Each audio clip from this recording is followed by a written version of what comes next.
ഉണർന്നെണീക്കുക സോദരി, ഉയർത്തെഴുക സോദരി.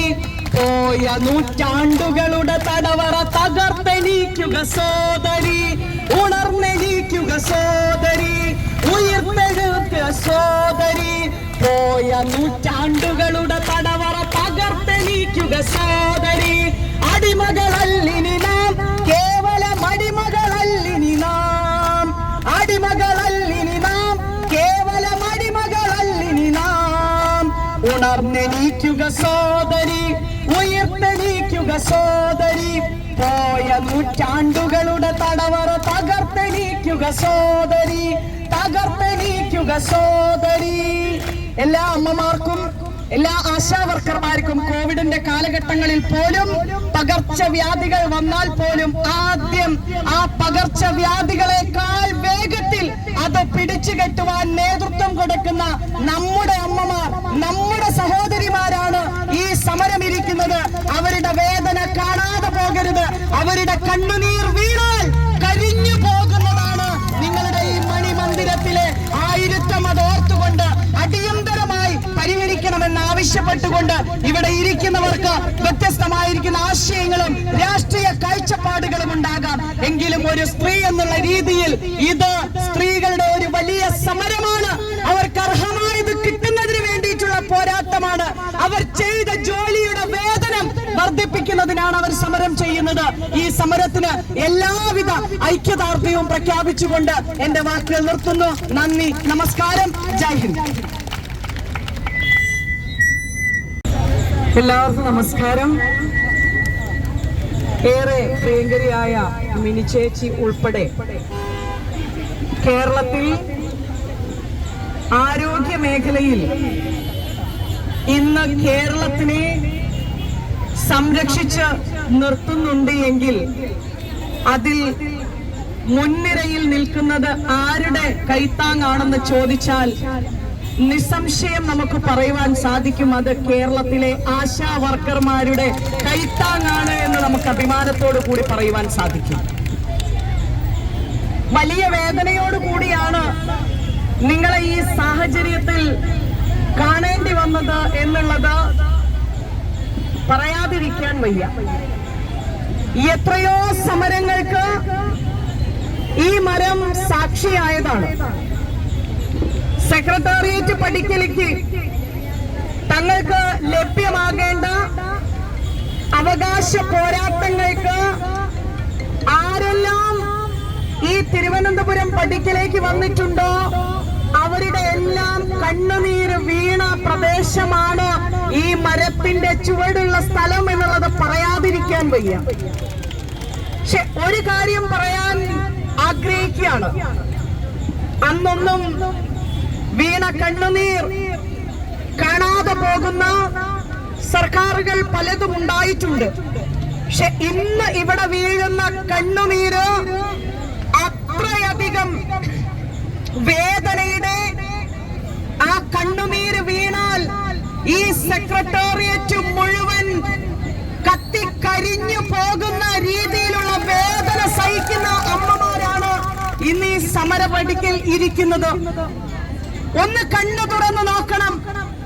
ഈ സമരപന്തലിലേക്ക് കടന്നു വരുമ്പോൾ ഞാനൊരു സ്ത്രീ എന്നുള്ള രീതിയിൽ പറയും. ഒട്ടനവധി യുവജന, ഞങ്ങളുടെ യൂത്ത് കോൺഗ്രസിന്റെ ആവട്ടെ, മൈലമ്മ ഉൾപ്പെടെ പങ്കെടുത്ത പ്ലാച്ചിമട സമരസമിതിയുടെ ദീർഘ നാളുകളായി നീണ്ടുകിടന്ന സമരപന്തലുകളിൽ വന്നിരിക്കാനുള്ള അനുഭവം ഉണ്ടായിട്ടുണ്ട്.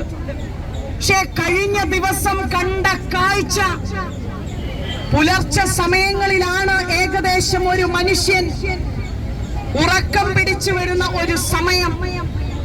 പ്രത്യേകിച്ച് അമ്മമാരെ സംബന്ധിച്ച്, സ്ത്രീകളെ സംബന്ധിച്ച് വീട്ടിലെ എല്ലാ പണികളും ഒതുക്കി അവരൊന്ന് കാലത്തേക്കുള്ള പ്രഭാത ഭക്ഷണം തയ്യാറാക്കുന്നതിന് വേണ്ടിയിട്ടുള്ള ഒരുക്കങ്ങൾ കൂടി പൂർത്തീകരിച്ചവർ കിടന്നുറങ്ങാൻ അടുക്കളയുടെ പിന്നാമ്പുറത്തെ ആ വാതിലിന്റെ കുറ്റിയിട്ട് വന്ന് ഒന്ന് കിടന്നുറങ്ങുമ്പോൾ അവർ ആലോചിക്കുന്ന ഒരുപാട് കാര്യങ്ങളുണ്ട്. ആ സമാനമായ രീതിയിൽ നിങ്ങളൊന്ന് തല ചായ്ക്കുന്നതിന് വേണ്ടി ഒന്ന് കിടന്നപ്പോൾ കാലാവസ്ഥ മൂലം ഒന്ന് മഴ പെയ്തു. ആ മഴ പെയ്തപ്പോൾ തങ്ങളുടെ ശരീരത്തിൽ ഇനി മഴത്തുള്ളികൾ വീണാലും ഒരു പോറല് പോലും ഏൽക്കില്ല, അത്രയും മനഃശക്തിയുള്ള ആളുകളാണ് സ്ത്രീകൾ എന്നുള്ളത് അഭിമാനത്തോടു കൂടി പറയാം. എങ്കിലും പ്രായമായിരിക്കുന്ന അമ്മമാർ, മുത്തശ്ശിമാർ കുഞ്ഞുങ്ങളെ അല്ലേ കയ്യിലെടുക്കുന്ന പോലെ തന്റെ സഹജീവികളെ കാത്തു സംരക്ഷിക്കുക എന്നുള്ള രീതിയിൽ ഒരു ഷീറ്റ് ഒന്ന് വലിച്ചിട്ടു. ആ വലിച്ചിട്ട സമയം ഒരു മനുഷ്യത്വമില്ലാതെ ആ ഷീറ്റ് അഴിച്ചു മാറ്റുന്നതിന് പോലീസ് സേനയിലെ എല്ലാവരെയും പറയുന്നില്ല, ചില കീടങ്ങൾ, അത് ഞങ്ങൾ തിരിച്ചു പറയുകയാണ്, ചില കീടങ്ങൾ ഞങ്ങളുടെ സഹോദരിമാരുടെ ബിപിയും ഷുഗറും പല കാരണങ്ങൾ കൊണ്ട് അവരുടെ ജീവിതത്തിൽ അവരവരുടെ മക്കൾക്ക് വേണ്ടിയും കുടുംബത്തിന് വേണ്ടിയും നാടിനു വേണ്ടിയും ജീവിച്ച, അവരൊരല്പനേരത്തേക്ക് മഴ കൊള്ളാതിരിക്കാൻ പിടിച്ച ഷീറ്റ് വലിച്ചിട്ട് പോയ ചില കീടങ്ങൾ ഈ പോലീസ് സേനയിൽ ഉണ്ട്. അത് വലിയ വേദനയാണ് നൽകിയത്. ഞാന് നിങ്ങളുടെ നിയമസഭാ മാർച്ച് നടക്കുന്ന സമയം, ഞാൻ നിങ്ങൾ അവിടെ സമരം നടക്കുന്ന സമയത്ത് ഇവിടെ വന്നു. കാലിന് പരിക്കുള്ള ഒത്തിരി ചേച്ചിമാർ ഇവിടെ കണ്ടു. വെരിക്കോസ് വെയിൻ കാരണം നടക്കാൻ കഴിയാതെ നിങ്ങളുടെ സമരത്തിൽ പങ്കെടുത്ത് അവിടെ ഇരിക്കാൻ കഴിയാതെ വന്ന നെടുമങ്ങാടത്തെ ഗീത ചേച്ചി ഉൾപ്പെടെ ഇവിടെ വന്നിരിക്കുമ്പോൾ അവരോട് സംസാരിക്കുന്ന സമയത്ത് ഞാൻ കണ്ട ഒരു കാഴ്ച, എത്രയോ പോലീസ് ഉദ്യോഗസ്ഥർ, അനുജത്തിമാരായിരിക്കാം, അനുജന്മാരായിരിക്കാം, ചേട്ടന്മാരായിരിക്കാം, പോലീസ് സേനയിലെ ആളുകൾ ഇവിടെ വന്നിരിക്കുന്നു. ആ വന്നിരിക്കുന്ന ആളുകൾ ആ കസേരയിൽ ഇരിക്കുമ്പോൾ ഒരാശാ വർക്കർമാര് പോലും പറഞ്ഞില്ല നിങ്ങളൊന്ന് എഴുന്നേറ്റ് പോകൂ എന്ന്. അവര് നിങ്ങളോട് പറഞ്ഞില്ല. അത് മനുഷ്യത്വമാണ്. അങ്ങനെ ഒരു മാനുഷിക പരിഗണന കിട്ടാതെ 2 ആഴ്ചക്കാലമായി ഈ ഇത്രയും ദിവസങ്ങളായി കിടക്കുന്നതൊന്ന് പരിഹരിക്കാൻ ഒരു ക്യാബിനറ്റ് ഡിസിഷൻ എടുത്താൽ മതി. ഞാനൊരു ബ്ലോക്ക് പഞ്ചായത്ത് പ്രസിഡന്റ് ആയിരുന്ന ഒരാളാണ്.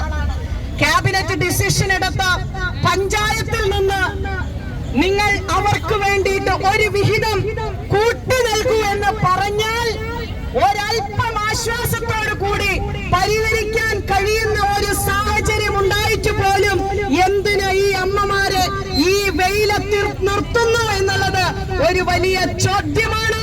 സർക്കാർ അടിയന്തരമായിട്ട് കണ്ണു തുറന്നേ പറ്റൂ. ഇവർ അടിമകളല്ല.